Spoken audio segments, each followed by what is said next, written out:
Hello friends, మనం మహాభారతం శాంతి పర్వంలో భాగంగా కాపవ్యుని వృత్తాంతం గురించి తెలుసుకుందాం. పూర్వము పారియాత్ర పర్వతం మీద ఒక వేటగాడు ఉండేవాడు. అతని వృత్తి వేటాడడం. అయినా అతను న్యాయాన్ని, ధర్మాన్ని పాటించేవాడు. తల్లిదండ్రులను పూజించేవాడు. పక్కన ఉన్న మునుల ఆశ్రమాల్లో ఉన్న మునులకు కందమూలాలు, ఫలములు అందించేవాడు. తన మీదకి ఎవరన్నా వస్తే వారిని చించి చెండాడేవాడు. అతని పేరు కాపవ్యుడు. అక్కడ ఉన్న వేటగాళ్ళందరూ అతన్ని తమ నాయకునిగా ఎన్నుకోవాలని అనుకున్నారు.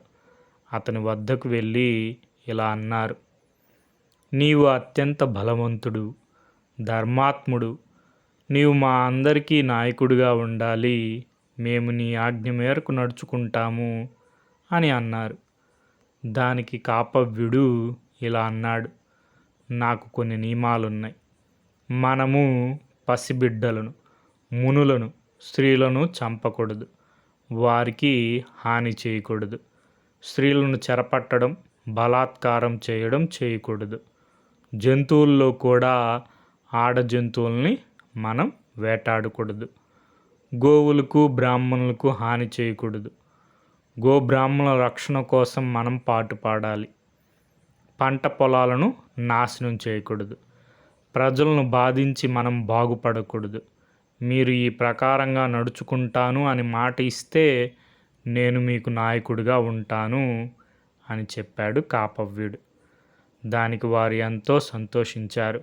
ఆ ప్రకారంగా నడుచుకుంటామన్నారు. ఆ ప్రకారంగా అప్పటి వరకు వేటాడుతూ దొంగతనాలు చేస్తూ బతుకుతున్న ఆ వేటగాళ్ళను తన మంచితనంతో సజ్జనులుగా మార్చివేశాడు కాపవ్యుడు. ఇది మనకి మహాభారతం శాంతి పర్వంలో కాపవ్యుని వృత్తాంతం. దీనికి మూలం Mahabharatam.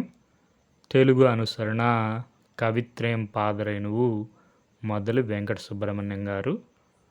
Okay friends, thank you for watching.